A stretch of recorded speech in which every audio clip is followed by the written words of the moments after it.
hari ini alangkah baiknya kita berdoa terlebih dahulu. Doa dimulai. Berdoa tidak akan pernah selesai. Beri salam. Assalamualaikum warahmatullahi wabarakatuh. Assalamualaikum warahmatullahi wabarakatuh. Ibu absen dulu ya. Ainun Hadir. Adelia Hadir. Ahmad Irsyadudin Amalia. Mana kabarnya hari ini? Sudah pada makan siang? Sudah pada sholat? Sudah. Minggu lalu kita membahas mengenai wilayah dan perwilayahan. Apa itu wilayah, Ahmad? Ini Bu, wilayah itu kayak bagian dari permukaan geografis, dia tuh memiliki karakteristik khusus sama punya batas. Terima kasih Ahmad. Perwilayahan siapa yang tahu? Oke, Fajrul. Perwilayahan atau regional itu suatu proses penggolongan wilayah atau membagi ruang berdasarkan kriteria tertentu.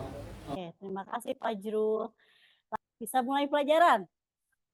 Oke. Interaksi desa dan kota. Apa sih interaksi? Ada yang tahu? Ini, keruangan desa dan kota. Ada KD-nya itu pengertian desa dan kota, ada struktur ruang desa dan kota, ada interaksi desa dan kota, ada konflik pemanfaatan lahan pemukiman, dan ada dampak pemukiman terhadap lingkungan. Ya, ini adalah interaksi desa dan kota. Lalu Ibu bahas dulu pengertian desa dan kota. Di mana di sini desa memiliki istilah yang beraneka ragam. Di antaranya di Aceh yaitu namanya gampong. Lalu ada di Tapanuli yaitu ada huta ya. Di Sumatera Barat yaitu ada nagari, di Bali ada bajar, di Sulawesi Selatan itu ada wanus, seperti itu.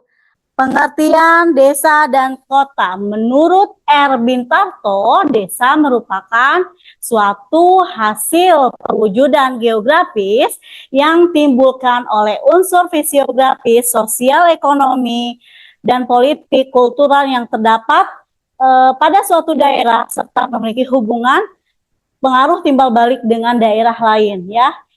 Menurut Paul Halandis, di mana desa merupakan suatu wilayah yang penduduknya kurang dari 25.000 jiwa dengan ciri-ciri mempunyai pergaulan hidup yang saling mengenal. Betul kan? Mengenal satu sama lain kalau hidup di desa, berarti mereka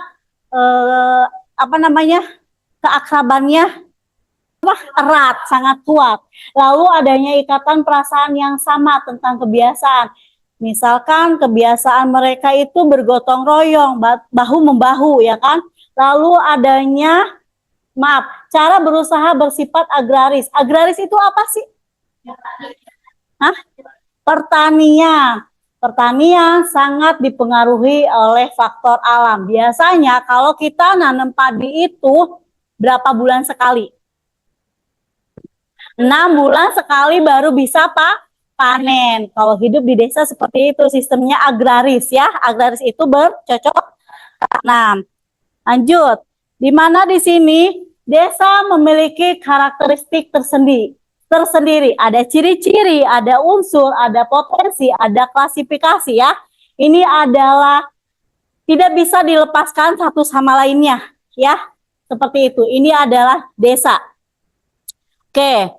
Lanjut, ciri-ciri desa, di mana mata pencaharian penduduk desa itu bersifat agraris, bercocok tanam. Oke, perbandingan lahan dengan jumlah penduduknya itu sangat besar. Hubungan antara warga relatif akrab. Tradisi itu masih kuat. Tradisi, kita bahas tradisi. Apa sih tradisi? Kebiasaan turun-temurun, ya kan, seperti itu. Kebiasaan turun-temurun, contohnya seperti 7 bulanan, yang suka meninggal, tahlilan, terus apa lagi? Akikah, kayaknya. Oke, lanjut lagi. Ada unsur di mana di sini daerah penduduk, ada daerah penduduk tata kelakuan. Terdapat lahan produktif dan tidak produktif beserta pemanfaatnya, termasuk juga unsur lokasi luas dan batas yang merupakan lingkungan geografis setempat. Oke.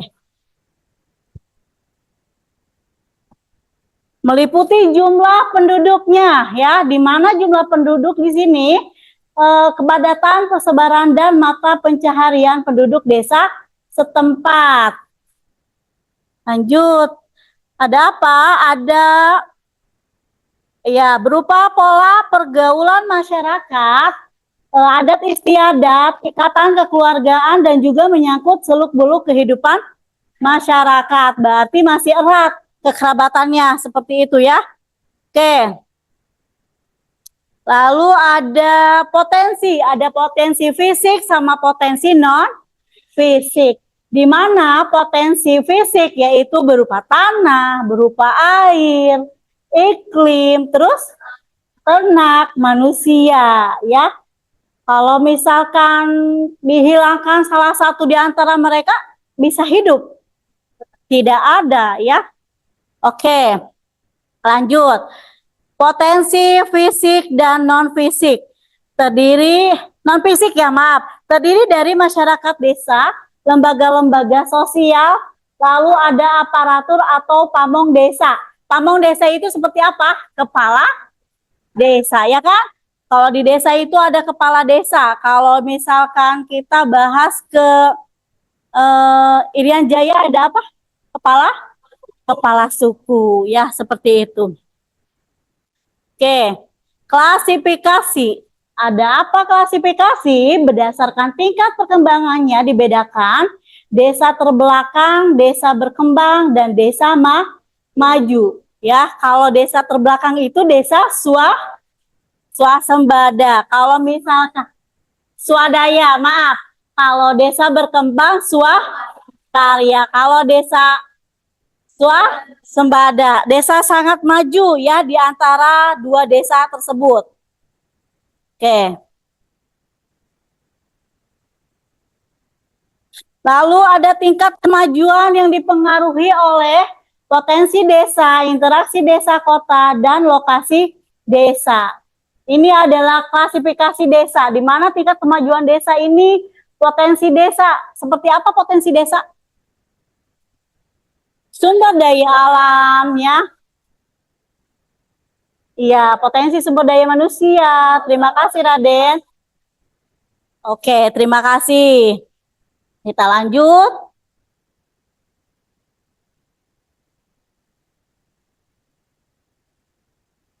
Klasifikasi berdasarkan tingkat pembangunan dan kemampuan mengembangkan potensi yang dimiliki yaitu tadi desa swadaya, swakarya, dan desa swasembada. Masih bahas desa. Sekarang berarti udah kok. Oke, kalian tinggal di kota apa di desa? Kota apa desa? Kota, wah. Kabupaten. Kalau saya di desa ya. Sesuai namanya, desi kan desa. Oke, kita masuk ke kota ya, jalan-jalan ke kota.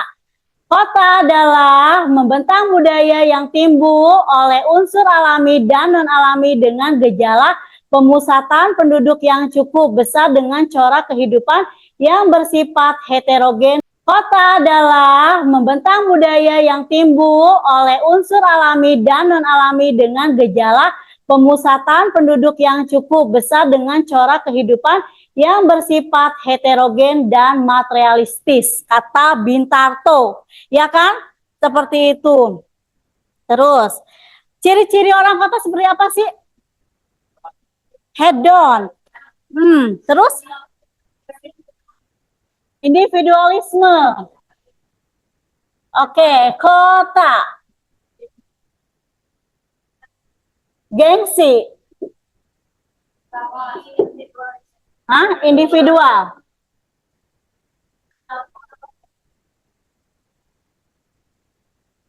Apa? Di Jakarta. Dalam seluruh tata ruang, kota harus ada lahan, di mana perkantoran, pemukiman, pendidikan, pasar, dan pertokoan. Jalur jalan yang menghubungkan kota dengan tempat-tempat lainnya, lalu ada taman kota, alun-alun, lapangan olahraga, dan lainnya. Sangat mewah ya kalau di kota itu dengan hidupnya juga kan. Oke, ini ada struktur keuangan desa dan kota. Ada zona pusat daerah kegiatan, zona peralihan, zona pemukiman kelas, proletar, zona pemukiman kelas menengah, lalu ada zona pangraju, seperti itu. Oke, lanjut kembali, ada teori konsentris dan Ernest Wieburges ya, di mana ada ungu itu ada CBD. Apa sih CBD? Central Business District. Yang warna orange itu ada industri, factories ya. Lalu yang hijau ada low class residential. Lalu yang ungu muda medium class residential. Yang kuning high class residential ya. Keruangan kota, teori sektoral. Beda-beda kan bentuknya? Zona pusat daerah kegiatan, zona di mana terdapat grosir dan manufaktur, zona daerah pemukiman kelas rendah, lalu ada zona daerah pemukiman kelas menengah, lalu ada zona pemukiman kelas rendah. Oke. Ini ada teori inti ganda menurut Harris. Ya, zona pusat daerah kegiatan, zona terdapat grosir dan manufaktur, zona daerah pemukiman tingkat rendah, zona pemukiman kelas menengah, zona pemukiman kelas tinggi, dan zona manufaktur berat, zona daerah di laut PDK, lalu ada zona pemukiman subur, lalu ada zona industri subur ya. Interaksi wilayah desa dan kota. Interaksi merupakan suatu hubungan timbal balik yang lain berpengaruh antara dua wilayah atau lebih yang dapat menimbulkan gejala, kenampakan atau permasalahan baru. Lalu adanya perbedaan karakteristik mengakibatkan terjadinya interaksi antara wilayah sebagai berikut. Ada wilayah yang saling melengkapi, ada wilayah saling berinterventasi, adanya kemudahan transfer atau memindahkan ke ruangan. Interaksi wilayah desa dan kota sangat erat tidak sih hubungannya? Iya, sumber daya alam yang ada di desa otomatis diperlukan di daerah kota, tidak? Lalu wilayah saling melengkapi. Lihat, wilayah A di mana surplus sumber daya X minus sumber daya Y minus sumber daya Z. Lalu wilayah B minus sumber daya X surplus sumber daya Y minus sumber daya Z. Mereka saling timbal balik satu sama lainnya kan? Lalu kita kembali ke wilayah C, minus sumber daya X, lalu minus sumber daya Y, ada surplus sumber daya Z. Ya, saling timbal balik satu sama lainnya. Ibu sudah membuat kelompok menggunakan spin yang di sini. Menggunakan spin, ya kan? Kalian, Ibu sudah share melalui WA, ya kan? Tadi ada duduk sesuai kelompok. Ibu akan membagikan LKPD. Di mana? Duduk dulu. Nah, di mana setiap kelompok siswa Ibu akan mencatat sikap kalian. Bisa kerjasama nggak sih anak ini? Ya kan? JJ itu apa? Jujur nggak sih anak ini? Ya kan? TJ apa ya TJ? Tanggung jawab. DS itu apa DS? Disiplin, pintar. Nanti misalkan Srili tidak disiplin, berarti Ibu silang. Ya, kalau Srili disiplin, Ibu checklist. Ya. Lakukan kerjasama, diskusi dengan baik, paham? Oke, silakan duduk sesuai kelompok yang Ibu chat melalui WA. Yang udah Ibu spin. Ayo.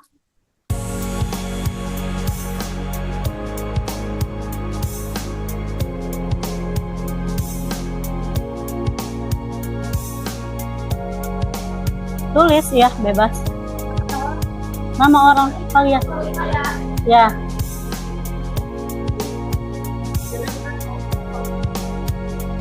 Ayo bagi-bagi. Biarin. Bagi-bagi.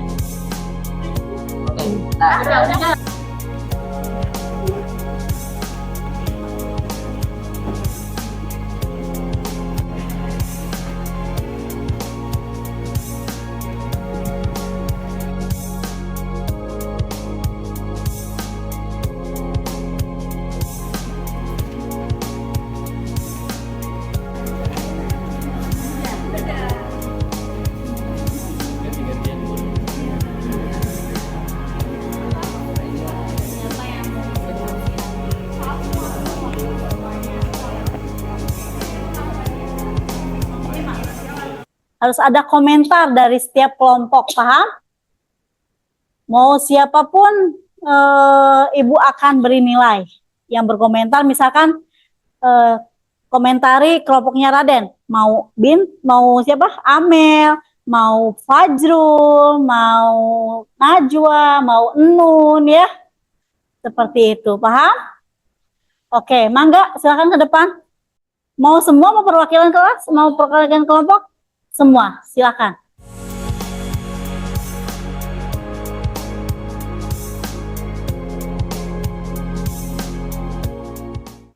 Assalamualaikum warahmatullahi wabarakatuh. Waalaikumsalam warahmatullahi wabarakatuh.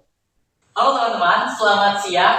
Siang. Kami dari kelompok 5 akan mempresentasikan hasil kerja lembaran kami mengenai LKPD, materi analisis desa, interaksi keuangan desa dan kota. Sedang memaparkan materi mengenai ciri-ciri kota dan yaitu masuk kategori mana, serta pengertian dari kota tersendiri itu seperti apa.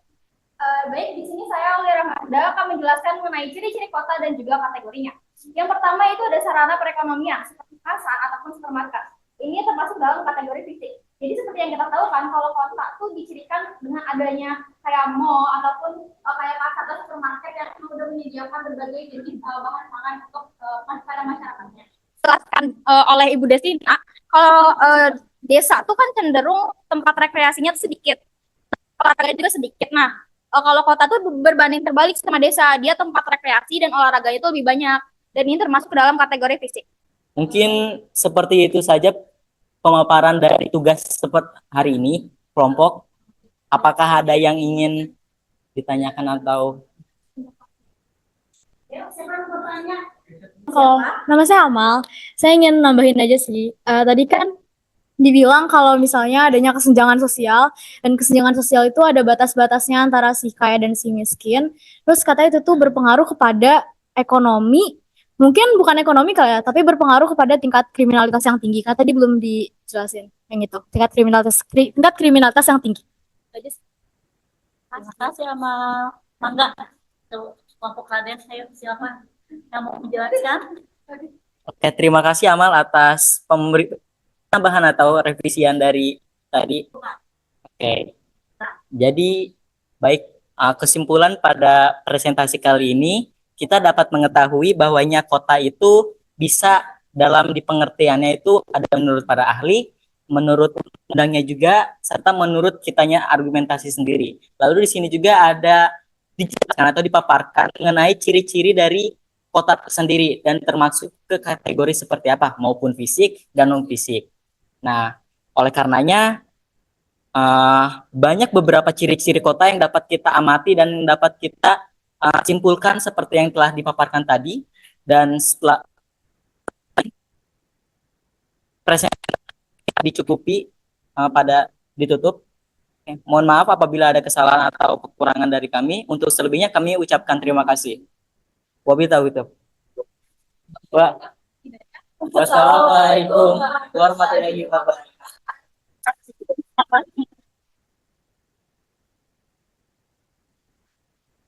Oke, kelompok 5 ya. Wah, sore-sore ini udah semakin panas, ruangannya semakin panas diskusinya ya. Oke. Ayo, boyband. Wah, semakin panas nih. Ya, komentarnya semakin panas, bertanyanya semakin panas ya.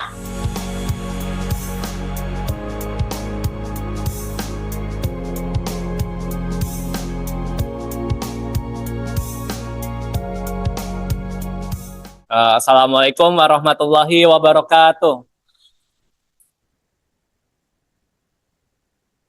Kami dari kelompok 1, dari kelompok Wahid, dari kelompok Wan, dari kelompok Hiji ingin mempresentasikan hasil diskusi kami, hasil kerjasama kami tentang di sini adalah tentang tahapan-tahapan perkembangan kota dan juga yang itu apa? Dan juga pertumbuhan kota. Mulai tentang pembahasan yang pertama yaitu tentang perkembangan kota menurut Lewis Mumford. Jadi metropolis itu dia populasinya besar dan juga infrastrukturnya yang kompleks dan juga yang menjadi pusat ekonomi. Jadi metropolis itu dia jumlah populasinya pokoknya padat dan juga pastinya dia itu bergantung kepada industri. Hampir mendominasi penduduknya itu bekerja di bagian industri. Contohnya itu ada di New York City, Amerika Serikat, ada di kota Tokyo di negara Jepang, lalu ada kota London di daerah Inggris atau di negara Inggris, dan juga kota Paris di Prancis. Selanjutnya yang keempat ada megapolis. Megapolis itu nggak jauh beda dengan metropolis, cuman dia perbedaannya itu keanekaragaman budayanya lebih kental dan juga wilayahnya lebih luas, serta dia itu kotanya itu saling berinteraksi atau berkaitan. Contohnya itu kayak di Indonesia itu ada Jabodetabek ya, Jakarta, Bogor, Depok, Tangerang, dan Bekasi. Lalu juga Greater Tokyo di daerah Jepang di New York, di Tokyo. Lalu juga ada Yokohama di Jepang, Greater New York City di Amerika, dan juga Rio de Janeiro di Brazil. Selanjutnya adalah fase perkembangan kota menurut perkembangan teknologi dan peradabannya. Yang pertama ada fase mesoteknik. Di sini fase ini perkembangan kota menyandarkan eksploitasi manusia atas sumber daya angin dan air.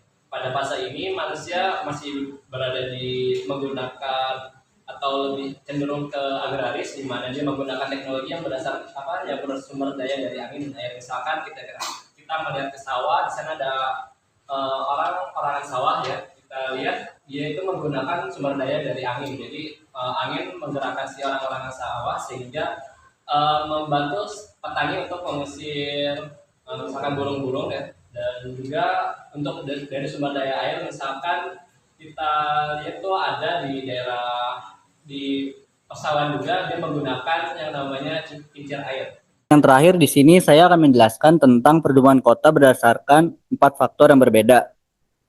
Yang pertama itu adalah pertumbuhan kota yang berasal dari perkebunan. Adalah fenomena di mana kota-kota tumbuh dan berkembang karena adanya aktivitas perkebunan yang signifikan. Contohnya seperti kota Palangkaraya yang terdapat perkebunan kelapa sawit. Kalau perkebunan kelapa sawit itu biasanya si buah sawitnya itu dibeli sama industri-industri atau produser-produser membuat minyak kelapa sawit. Lalu kalau di kota kita seperti di kota Bogor juga ada perkebunan seperti perkebunan teh.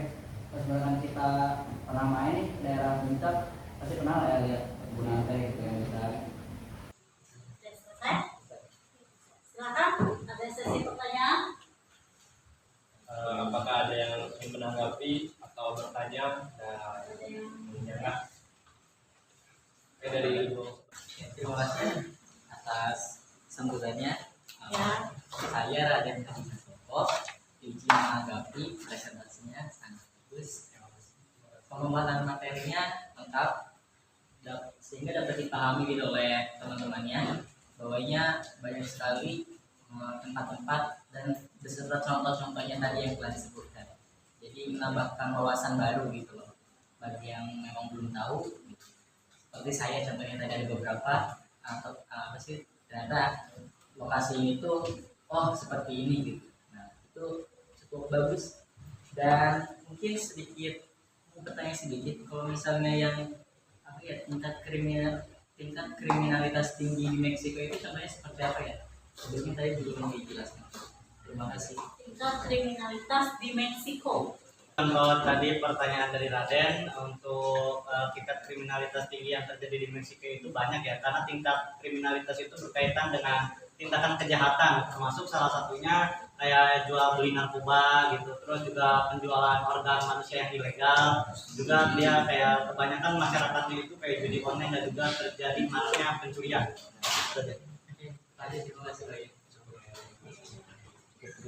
Apakah